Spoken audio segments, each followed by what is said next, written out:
Bien, je reprends, cette vidéo sur les signes après, un intermède, bien triste parce que, comme vous l'avez vu dans la première partie, j'ai quitté précipitamment, mon siège et je suis allée, voler au secours de ma petite chèvre, une petite biquette, qui s'était, emmêlé les cornes dans un filet à foin que je suspends pour mon cheval.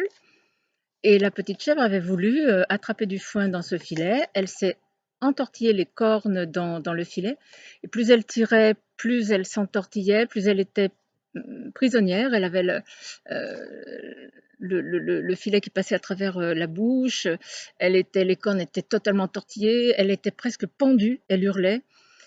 Et vous voyez, je vous parlais des signes et des petites voix intérieures. Aujourd'hui, j'avais vraiment envie, de tourner à l'extérieur, et et bien, si je n'avais pas été à l'extérieur, si j'avais été, chez moi, dans la maison, j'aurais pas entendu la petite chèvre et je ne sais pas, ce qui se serait produit, mais vous savez, elle aurait pu se pendre.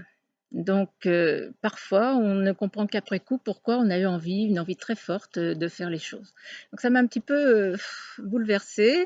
Bon, j'ai ré c'est bon, j'ai j'ai coupé le filet. J'ai eu beaucoup de mal parce que c'est très dur, hein, c'est fait pour résister aux dents du cheval, mais tant pis, la petite chèvre est sauvée, mais ça m'a pris du temps et ça m'a beaucoup bouleversée. Bon voilà, tout est bien qui finit bien. Voilà. Alors maintenant, on va passer aux anecdotes. Alors tout d'abord, je vais vous parler d'anecdotes, de signes qui ont été envoyés par des défunts et le plus rigolo que j'ai eu, peut-être le plus fort, c'est ma maman qui me l'a envoyé. Elle était décédée depuis quelque temps et je me souviens très bien que j'étais dans mon fauteuil, au salon et je pensais à elle, mais en fait je lui parlais, c'est dans ma tête, je lui parlais. Vous savez, on fait ça, hein, parfois quand on perd quelqu'un, non seulement on pense à lui, mais on lui parle, en pensée. Et il y avait dans ce salon un lutrin, c'est-à-dire vous savez, un petit meuble, sur une espèce de colonne en bois et tout en haut de cette colonne, il y a de quoi recevoir, un livre ouvert, voilà. On en voit, vous savez, à l'entrée des restaurants, pour, signer un livre d'or que l'on doit signer, voilà. On en voit aussi dans les églises, mais je ne sais pas si vous êtes comme moi, mais moi je vais plus souvent au restaurant qu'à l'église. Donc ce lutrin, qui supportait un joli livre, sur la peinture, supportait aussi mon chapeau de paille parce que j'avais un chapeau que j'accrochais tout le temps, sur ce lutrin. C'était très pratique, il était à côté d'une porte-fenêtre qui donnait sur le jardin. Donc il était toujours là, il avait toujours été là et quand je sortais au jardin, je prenais mon chapeau de paille et quand je revenais, je le reposais. C'était très pratique et même assez joli finalement, un chapeau de paille, c'est mignon. Et ce jour-là, alors qu'il n'y avait aucune fenêtre ouverte, il n'y avait pas de courant d'air, non, tout était, fermé, normal, calme. Alors que je parlais à ma maman, le chapeau est tombé. Alors, j'ai tout de suite imaginé que c'était elle qui me faisait signe, mais bon, vous savez comme on est, on veut toujours heu, être rassuré, on veut d'autres preuves, la preuve de la preuve. Et donc, je me suis levée, j'ai ramassé le chapeau, je l'ai remis à sa place et en le remettant comme je le mettais d'habitude, hein, j'ai pas fait exprès de le mettre, à peine, non, pas du tout. Il avait sa place, attitrée et je me souviens que j'ai dit à ma maman en pensée, je lui ai dit: «Bah, dis donc, si c'est toi la coquine qui a fait tomber le chapeau, puisque ça n'arrive jamais, je vois pas pourquoi, ça se produit aujourd'hui, eh bien, fais-le donc tomber une deuxième fois» et je suis retournée m'asseoir et au moment où je m'asseyais, le chapeau est tombé. Voilà, donc ça, si vous voulez, ce sont des signes que les défunts, nous envoient à travers, des objets. Ils sont capables, de faire bouger. Mmh. Il y a beaucoup de témoignages, hein, qui parlent d'objets qui bougent et même d'objets qui se déplacent et même d'objets très lourds qui se déplacent. Alors j'ai lu une explication dans un livre, heu il s'agirait de transformer les vibrations de l'objet, de les élever de façon à ce qu'eux puissent, modifier les utiliser, modifier leur place. Bon, c'est compliqué, puis c'est pas le sujet. Voilà. Donc ça, c'était le signe de ma maman. Quand mon frère est décédé, tout ça a eu lieu il y a très peu d'années, c'est très récent, heu à la suite de son décès, la nuit, 3 nuits qui n'étaient pas tout à fait consécutives, mais très, très proches, hein, la télévision s'est allumée toute seule dans le salon. Et ça s'est produit également au décès, d'un oncle. Et je ne savais pas que cet oncle était mort, je l'ai appris le lendemain matin. Et la télévision s'était également allumée toute seule, l'image, le son, tout y était. Donc ça aussi, je suis persuadée que c'est un signe qu'a fait mon frère. Il en a fait un autre, je me souviens très, très bien, c'est au moment où il est mort, mais au moment précis de son départ. Sa fille et ma sœur, donc sa sœur aussi, hem, avaient décidé d'aller boire un café, heu, en bas dans la cafétéria. Donc elles ont pris l'ascenseur et c'est exactement à ce moment-là, que mon frère est parti. Et l'ascenseur s'est arrêté entre 2 étages, un instant, puis il est reparti. Et sa fille et ma sœur ont toujours pensé que c'était vraiment lui qui était intervenu. Alors peut-être, involontairement, mais peut-être que si nous sommes vibration, si nous sommes électricité, il est possible que voilà, j'ai un papillon sur la tête, vous voyez, c'est sympathique. Et peut-être qu'ils sont capables par leur seule présence, je ne veux pas dire qu'ils soient allés, modifier les rouages, de l'ascenseur, non, mais peut-être que leur seule présence a un impact sur, les objets qui marchent avec l'électricité. Ça, je l'ai vu très souvent. J'ai une amie, qui avait perdu un oncle, 15 jours auparavant et depuis le décès de cet oncle, il arrivait des choses bizarres et notamment ces 2 chiens qui étaient, dans le jardin, un jardin bien clôturé, se retrouvaient de l'autre côté du portail, sans que personne soit intervenu. Donc elle devait les faire rentrer, vite, vite parce qu'elle avait peur qu'ils se sauvent et ça ne s'était non plus jamais produit. Puis, elle avait un jour trouvé dans son cellier un pot assez lourd, heu, je ne sais peut-être une conserve, qui était posée sur une étagère dans ce cellier, bien correctement. Cette conserve s'est retrouvée au sol.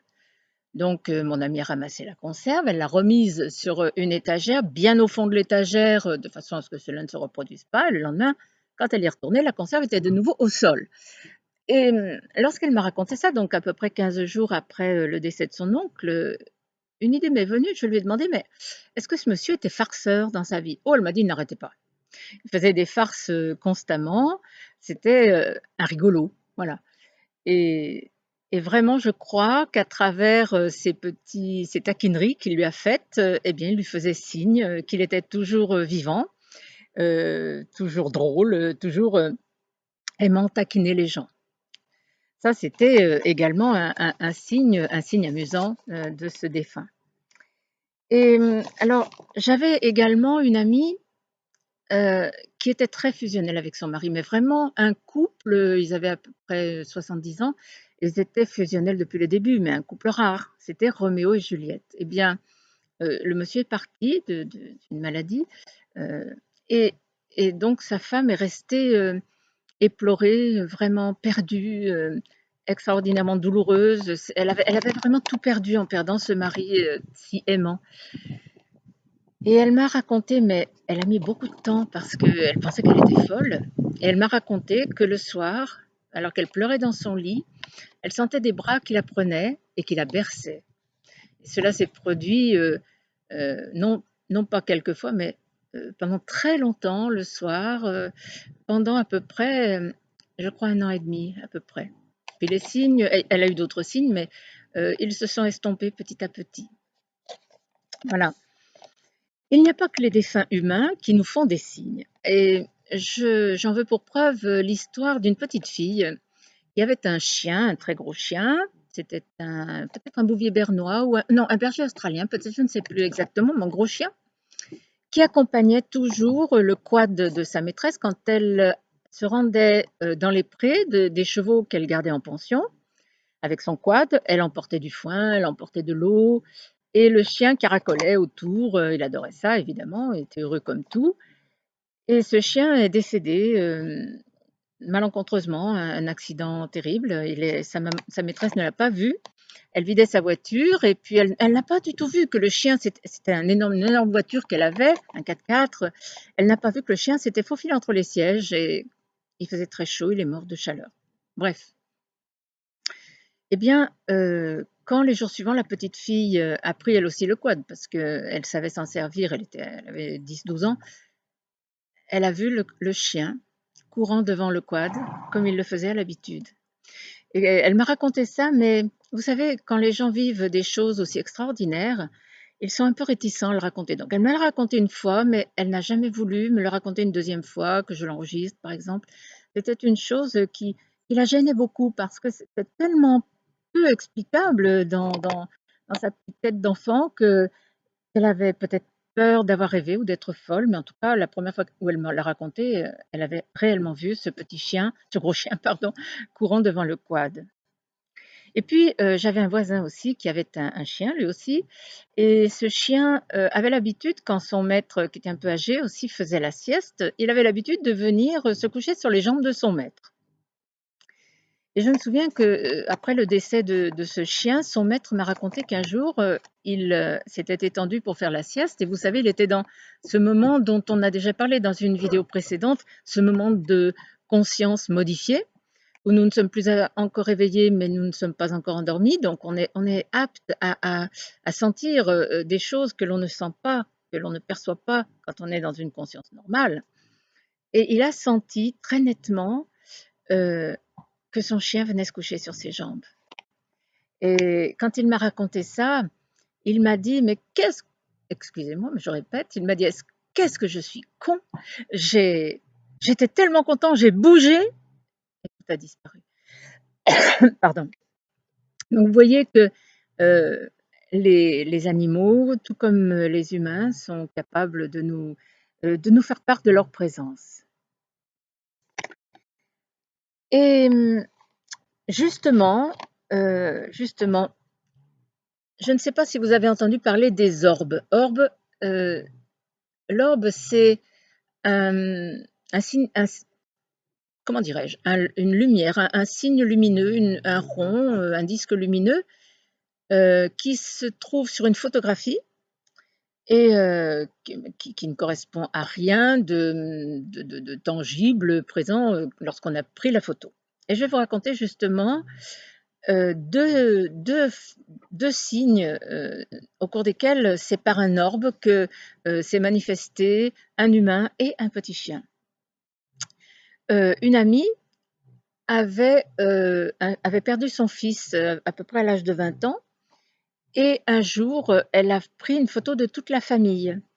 Ce fils lui faisait énormément de signes, notamment il avait fait, je me souviens très bien, sonner la porte d'entrée alors qu'il n'y avait personne, hein, la sonnerie avait retenti, et plein d'autres signes. Donc elle était coutumière du fait et ce jour-là, donc elle décide de faire une photo de toute la famille, c'est-à-dire toute la famille moins ce garçon.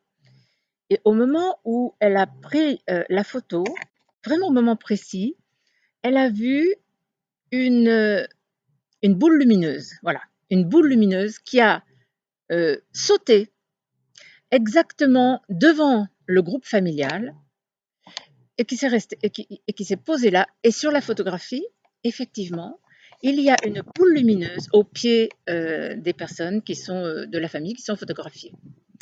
Quand elle m'a raconté ça, moi je ne connaissais rien aux orbes, hein, je me suis un peu intéressée à la question. Et si je ne m'étais pas intéressée à la question à ce moment-là, si je n'avais pas su cela, je n'aurais pas su que ma petite chienne me faisait un signe. Euh, j'ai gardé pendant 7 mois et demi une petite chienne que j'ai récupérée d'une association. C'était un cadavre ambulant. Une petite chienne toute blanche, mais dans un état, je n'ai jamais vu, si une seule fois encore, un chien dans cet état. C'était une honte d'avoir laissé ce petit chien très âgé errer dans la rue, maigre, mais d'une maigreur malade, limite aveugle. Bref, j'avais récupéré cette petite chienne et je lui ai donné 7 mois et demi de confort et d'amour et elle m'a arraché un morceau du cœur à tout jamais. Ça a été une des expériences les plus fortes que j'ai jamais vécues et pourtant j'en ai vécu avec mes animaux. Donc cette petite chienne, il est arrivé un moment où elle a commencé à souffrir et j'ai dû me résoudre à la faire euthanasier. Je ne pouvais pas supporter qu'elle souffre. Elle avait tellement souffert dans sa vie, il n'était pas question qu'elle souffre encore. Elle était au bout de sa route, je l'ai donc fait euthanasier et mon amie dont je vous parlais tout à l'heure est venue avec moi.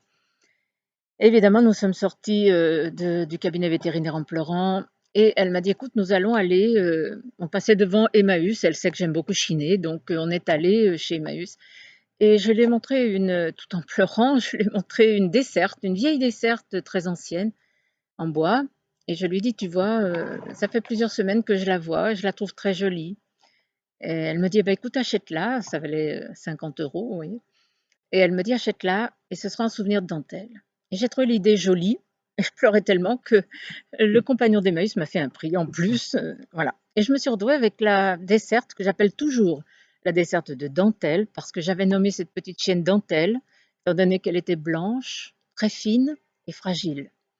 Donc la desserte de dentelle est arrivée à la maison, elle a été livrée et j'ai voulu prendre, une photo pour l'envoyer à mes filles, leur montrer ce petit meuble que je venais d'acheter. Et je l'ai posée exactement à l'endroit où était la petite corbeille de dentelle. Et lorsque j'ai pris la photo, de la gauche, je m'en souviens parfaitement, a jailli, sauté, et je dirais même bondi joyeusement. C'est curieux ce que je dis, hein. euh, ne m'enfermez pas chez les fous, je vous assure que j'ai toute ma tête, mais ce que je dis, je l'ai vu.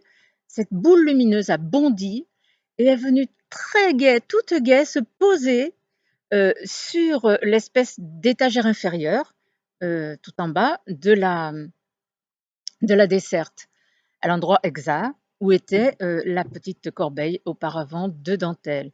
Et lorsque j'ai regardé la photo, eh bien, sur le disque lumineux qui apparaît très bien, très nettement, on aperçoit, et je vous assure que c'est vrai, on aperçoit une petite chienne, un petit caniche, car c'était un caniche, mais un beau petit caniche, tout petit, et qui se dessine très nettement dans la lumière de ce disque lumineux, et un caniche en pleine forme, c'est-à-dire un joli petit caniche. Donc j'ai su que ma petite dentelle était redevenue ce qu'elle était auparavant, et qu'elle était venue me dire, tu vois, je suis bien, mais je suis toujours avec toi. Et j'ai adoré ce signe. Voilà. Euh, alors, jusque-là, nous parlions des défunts. Maintenant, je vais un petit peu aborder des signes que m'ont envoyés ou mon ange ou mes guides. Et vous allez voir qu'ils sont très malins. Je vais quand même faire une petite, encore une fois, une parenthèse. Si vous ne m'avez encore pas traité de folle, alliée, et si vous n'avez pas éteint l'ordinateur, euh, vous vous dites peut-être, mais enfin, cette dame, pourquoi est-ce qu'elle reçoit des signes? Moi, je n'en reçois jamais. Et on dit souvent, oui, mais moi j'y crois, mais quand j'en verrai un, je croirai. C'est pas du tout comme ça que ça marche. En fait, ça me rappelle quand j'étais enceinte de ma première fille. Je n'avais jamais été enceinte, donc je ne savais pas comment ça se sentait, comment ça se passait. Et au 4e mois, je ne sentais toujours pas bouger ma petite fille. J'étais très inquiète, il n'y avait pas d'échographie à l'époque et j'étais tellement inquiète, je me suis dit: «C'est pas possible, elle va pas bien» et je suis allée voir mon médecin qui m'a auscultée, qui m'a dit: «Elle va très, très bien, il n'y a aucun souci, heu, elle est bien vivante, le cœur bat, tout va bien» et en sortant de chez le médecin, j'ai senti mon bébé bouger dans mon ventre. Je lui ai raconté après, il m'a dit: «C'est très fréquent, les jeunes mamans ne savent pas reconnaître, le signe de leur bébé, le mouvement de leur bébé, puis dès qu'on leur dit on les rassure, elle est là, ne vous inquiétez pas», elles le sentent. Eh bien les signes, c'est pareil. Il ne faut pas croire pour les voir, si plutôt pardon, il faut croire pour les voir. Il ne faut pas voir pour les croire, il faut croire qu'ils existent pour les voir dans votre vie. Et donc si vous êtes sceptique, vous avez le droit, mais essayez d'être attentif et je crois que vous serez surpris. Donc voici un autre signe, mais alors là, il faut être très fort pour le faire. J'étais en train de préparer mon déménagement. J'avais tout fini sauf 2, 3 cartons. Il me manquait 1 heure, pas plus, hein, mais 1 heure de temps, ça aurait été suffisant. Et je paniquais parce que le camion allait arriver et que je n'étais pas prête. Il allait me manquer cette heure-là. Donc, j'ai fait appel là-haut. J'ai dit: «Écoute mon ange, si tu veux m'aider, ou mon guide, je ne sais pas, si vous voulez m'aider, écoutez, donnez-moi 1 heure, débrouillez-vous. Il faut que j'ai du temps pour finir ces cartons, je serai beaucoup plus tranquille après». Aussitôt, le téléphone a sonné Je vous assure qu'en le racontant, je m'amuse encore. Et c'était le déménageur qui me disait: «Écoutez madame, on est navré, mais on va avoir 1 heure de retard parce que figurez-vous que notre camion est tombé en panne. On ne sait pas pourquoi, mais il est tombé en panne. On est obligé de retourner à la base et on va prendre un autre camion. Je suis désolée.» Alors je lui dis: «Vous inquiétez pas monsieur, c'est pas grave.» Et j'étais un peu gênée parce que je me suis dit dans le fond, je ne sais pas comment ils s'y sont pris, mais le camion est tombé en panne et moi j'ai gagné mon heure. Et du coup, j'ai pu faire mes cartons sereinement et déménager tranquillement. Vous voyez qu'ils sont très forts. Alors, ils sont très forts et ils font de l'humour. Un jour, ma jument, que vous venez peut-être d'entendre passer, je ne sais pas si on a entendu son pas, mais elle vient de passer à côté de moi. Ma jument était en pension à l'époque et elle avait perdu un fer. Or, quand un cheval perd un fer, il faut absolument le retrouver, le remettre, hein. Et le maréchal Ferrand m'avait dit: «Bah, écoutez, trouvez le fer dans le pré et puis je viens le remettre.» Mais c'était un pré immense de plusieurs hectares, c'était pas évident, l'herbe n'était pas rase du tout, il y avait même de très grandes herbes à certains endroits. Donc ma fille, mon gendre et moi, nous sommes allés chercher le fer et personne ne l'a trouvé. J'avoue que j'étais pas très contente, j'étais ennuyée et j'ai dit à mon ange: Tu m'as pas aidée sur ce goût-là, hein, tu aurais pu me guider jusqu'au fer, de ma jument. C'est quand même gros un fer, puis ça brille.» Le lendemain, je suis retournée, auprès, de ma jument et là, à l'entrée du pré, c'est-à-dire pile avant le pré, au niveau de la porte du pré, vous savez ces portes, en métal avec des barres cylindriques comme ça, il y avait un fer, mais il faisait 3 centimètres de haut. C'était un petit fer à cheval, par terre, tout petit. Allez savoir pourquoi ce petit fer à cheval se trouvait là, je n'en ai jamais eu aucune idée. Je l'ai ramassé, je l'ai gardé et je me suis dit: «Mais il fait quoi là? Il me nargue, il me met je cherche un fer à cheval, il m'en met un tout petit de 3 centimètres.» Et je suis descendue dans le pré et très rapidement, j'ai trouvé le fer que nous n'avions pas trouvé la veille alors que nous étions 3 à chercher. Alors je pense que là, c'est tout simplement un clin d'œil, c'est pas vraiment pour m'aider, hein, mais alors, est-ce que ça voulait dire: «Ah, tu crois pas en moi? Tiens, je te fais une farce.» Est-ce que c'était pour me dire, bah, «Ne t'inquiète pas, tu vois, je t'en mets déjà un là, il y en a le tien, tu vas le trouver.» Je n'en sais rien, mais j'ai bien aimé, ça m'a bien amusée. Alors, il y a également, des signes qui nous parviennent et là, via des gens qui sont à même, beaucoup mieux que nous, de les recevoir. Et je pense, à un message qui m'a été délivré, par un monsieur qui est médium. Ce monsieur, heu, a un magazine qui sort, tous les mois et il m'avait fait, l'honneur de m'interviewer et de mettre donc l'interview dans son magazine, au sujet de mon premier livre, en tout cas le premier qui est sorti sur le sujet des signes.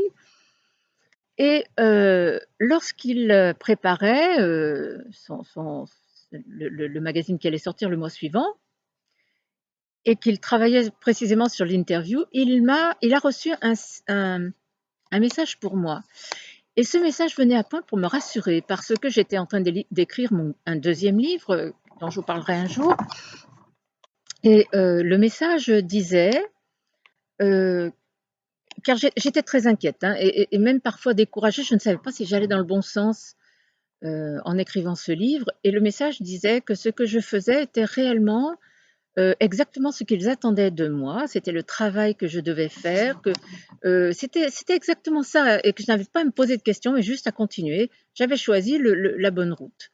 Et donc c'est cet homme qui m'a écrit ou téléphoné, je ne sais plus, pour me rapporter ce message d'encouragement qu'il avait reçu lui, pour moi.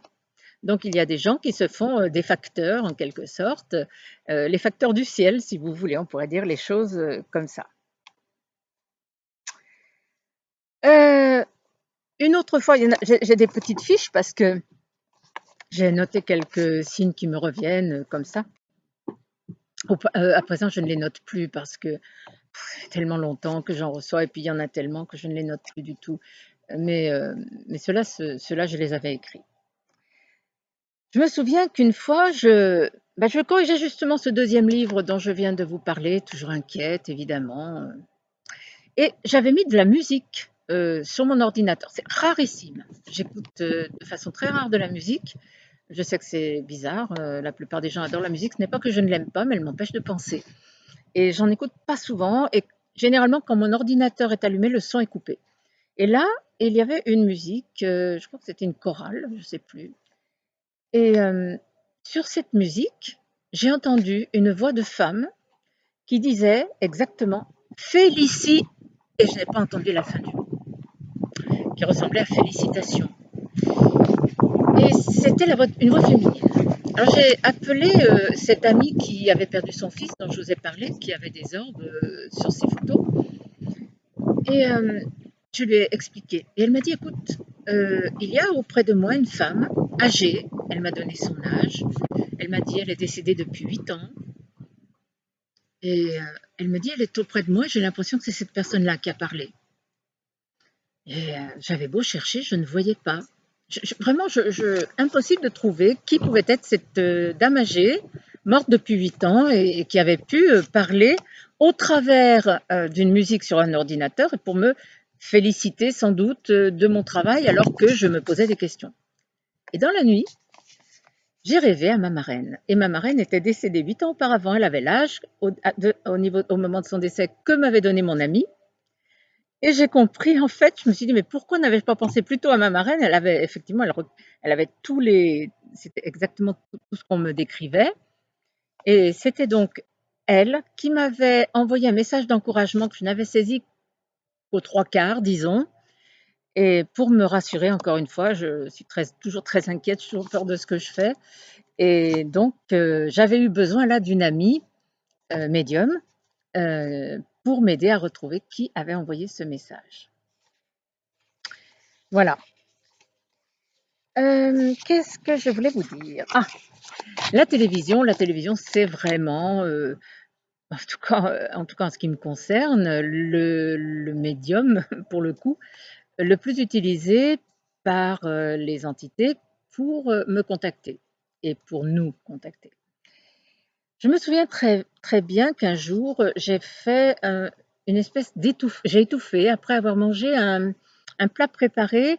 C'était un plat à base de riz, de poisson et de citron et je pense qu'il y avait, dans ce plat, sans doute une épice à laquelle j'étais allergique sans le savoir et vraiment je me suis mise à étouffer et j'ai eu extrêmement peur et quand j'en ai parlé au médecin, il m'a donné une espèce de stylo, une seringue stylo que je devais toujours avoir avec moi et si jamais la chose se reproduisait, car c'était une allergie, hein, qui faisait certainement enfler, ma gorge et m'empêcher de respirer, il m'a dit: «Vous donnez, vite, même à travers le pantalon, si vous avez un pantalon, vous injectez le contenu de cette seringue stylo. Ne vous faites pas de soucis, ça va vous aider». J'avoue que j'étais un peu inquiète aussi à ce sujet parce que je n'avais jamais entendu parler de ça, de ce médicament. Donc j'étais inquiète. Mais le lendemain matin, alors que j'avais mis, tout en faisant mon ménage, j'avais mis la télévision, eh bien, il y a eu un sujet bien détaillé sur exactement ce que mon médecin venait de m'ordonner. Donc je n'ai plus du tout peur, de ce médicament et je me suis dit: «Bah oui, me voilà rassurée, là-haut ils me disent: "T'inquiète pas, garde-le et ça peut te servir"». Voilà. Et il y en a un autre qui est assez amusant aussi, c'est que, j'avais gardé, j'avais recueilli, via une association encore un chien qui était comme Dentelle, il allait mourir. Il allait mourir parce que sa maîtresse, si on peut dire, l'attachait avec 50 centimètres de corde au pied d'une table, dans le noir, sans eau ni nourriture. Donc cet animal, c'était un grand malinois, était devenu un squelette et il était à quelques heures de mourir.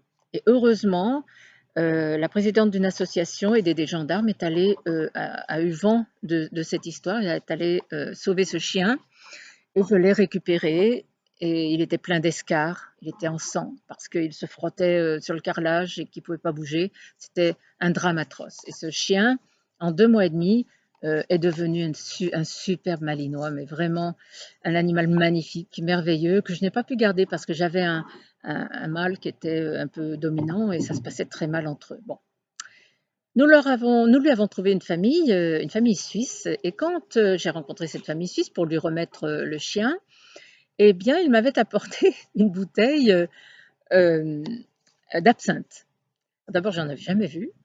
Moi, j'ai lu Zola, alors je sais que l'absinthe, c'est un poison pour le cerveau, mais je ne savais rien du tout de cet alcool-là, et je me demandais bien ce que j'allais en faire. D'ailleurs, je me demande toujours ce que j'en ai fait. Et bien, le lendemain, encore une fois via la télévision, je suis tombée, mais complètement par hasard, sur un reportage sur l'absinthe et ses ravages. Bon, alors je ne pense pas que là-haut, il pensait que j'allais boire la bouteille, mais en tout cas, curieusement, d'une façon assez synchronisée, il m'apprenait ce que c'était que l'absinthe, alors que je me demandais d'où ça venait, comment c'était fait, etc. Là, je voudrais faire une petite parenthèse encore une fois, c'est que le signe n'est pas une synchronicité. On entend parler de synchronicité, c'est très différent. Même si ça se passe en même temps, ce n'est pas une synchronicité. On en parlera, je ferai une vidéo là-dessus, parce que c'est très intéressant, les synchronicités. Mais ce n'est pas un signe, hein. Attention, même si ça se passe de façon, vraiment, on est en plein synchronisme, mais pour autant, ce n'est pas une synchronicité. Autre petit signe rigolo, ma fille m'avait prêté un appareil photo parce que je n'en avais plus, et donc il fallait charger la batterie. Donc dans la nuit, j'ai chargé la batterie, et le lendemain matin, j'ai voulu prendre une photo, donc j'ai mis la batterie dans l'appareil, mais il ne fonctionnait pas. En fait, il s'avérait que la batterie n'avait pas été chargée. Alors est-ce que les cosses ne se touchaient pas, il y avait un mauvais contact, je ne sais pas. En tout cas, elle n'avait pas été chargée du tout. Et au moment même, et là encore, c'est pas une synchronicité, mais ça s'est passé en même temps, j'ai entendu à la radio: il n'y a plus de batterie, les batteries sont complètement déchargées. Il s'agissait d'un reportage sur une voiture. Donc oui, c'est très rigolo. Et ça s'est produit mais de très nombreuses fois. Et ça, moi, j'appelle ça des clins d'œil, quoi. C'est juste, ça ne m'apprend rien, ça m'amuse, c'est tout, c'est un clin d'œil. Voilà, je suis là, t'inquiète pas, et je m'amuse avec toi. Voilà. Un matin, je pensais à une amie, et je me disais: «Il faut absolument que je lui écrive. Il y a très longtemps que je ne l'ai pas fait». Je procrastine. Ce verbe, il est quand même particulier, on l'emploie peu, et c'est cette amie qui me l'avait appris un jour, qu'elle me disait, elle écrivait: «Je procrastine, je remets au lendemain ce que je dois faire le jour même». Et donc elle m'avait appris ce mot, et je me dis: «Bah tiens, justement, Patricia m'a appris le mot procrastiner». Et moi, je fais pareil qu'elle, je procrastine, et à ce moment-là, je vous assure que c'est vrai, à la télévision, j'entends: «Tu procrastines, Martine?» Elle m'appelle pas Martine, mais quand même, c'était rigolo, et on entend un chœur de voix derrière qui répond: «Tu ne procrastineras plus, tu ne procrastineras plus». Et c'était très amusant parce que ce verbe est tellement rare, on l'emploie tellement rarement, que j'ai été très étonnée et très amusée de voir qu'au moment où j'employais ce verbe dans ma tête, eh bien, comme un écho, euh, je l'entendais à la télévision. Alors là, je suis en train de me battre avec ma chèvre qui veut manger mes papiers. Fléchette. Non. Voilà. Une autre fois aussi, j'ai été encouragée par la télévision, toujours. Je ne suis pas tout le temps devant, il ne faut pas croire, mais eux se servent beaucoup de la télévision. Et donc, j'ai été encouragée un jour où j'étais très découragée, toujours devant mon travail. Je suis un peu perfectionniste, et je ne suis jamais contente de ce que je fais. J'ai toujours peur que ce ne soit pas ce que je dois faire. Donc j'étais découragée, je me suis dit: «Mais je suis découragée», et à ce moment-là, il y avait c'était, je crois que un Mickey. Alors pourquoi est-ce que c'était Mickey? Est-ce qu'il y avait un dessin animé? Je regarde quand même pas les dessins animés, une pub, je ne sais pas. C'était Mickey qui disait: «Il ne faut pas se décourager». J'ai trouvé ça très, très rigolo. Voilà, un petit dernier pour la route, comme on dit. Alors un jour, je rêvais de boire du lait. Moi, j'adore le lait, mais j'en suis folle, hein, je suis lactolique, et le lait, en revanche, ce n'est pas très bon pour moi. Et je me disais: «Qu'est-ce que je fais? Est-ce que je bois quand même ce verre de lait ou pas?» Et à ce moment-là, j'entends, un acteur qui disait alors attendez, c'était un je crois que le film, c'était le L'aile ou la cuisse, vous voyez? C'est pas très c'est ni très spirituel, hein, heu, ni très intellectuel, mais c'était ça et un acteur disait, heu: «Et bah, si vous voulez avoir un cancer de l'estomac en quelques semaines, allez-y». Alors ça m'a beaucoup fait rire aussi, je n'ai pas bu le verre de lait, en tout cas pas ce jour-là. Voilà, c'était donc, quelques messages, mais c'était des messages, je dirais assez simples et assez légers que je vous ai racontés. Ceux que j'ai racontés dans mon livre sont beaucoup plus forts, même poignants, j'avais pas trop envie de les raconter comme ça, en parlant, mais si un jour vous me faites, la gentillesse ou l'honneur de lire mon livre, que je vais essayer de refaire, sortir en e-book, ou peut-être même en papier, je ne sais pas, eh bien vous verrez que les anges, les entités, les défunts nous aident d'une façon, extraordinaire et même émouvante, hein. Voilà. Voilà ce que je voulais vous raconter aujourd'hui. Si vous avez le courage d'être encore là, bah, écoutez, je vous remercie. Et puis, je vais vous dire, bonne journée ou bonne soirée, je ne sais pas. En tout cas, sachez que, tout le monde reçoit des signes, vous y compris, et que, à présent, j'espère que vous serez un petit peu plus attentifs et que si vous êtes attentifs, eh bien, vous allez dire: «Ah, moi aussi j'ai reçu des signes de telle personne» ou peut-être d'un guide ou peut-être d'un ange, allez savoir.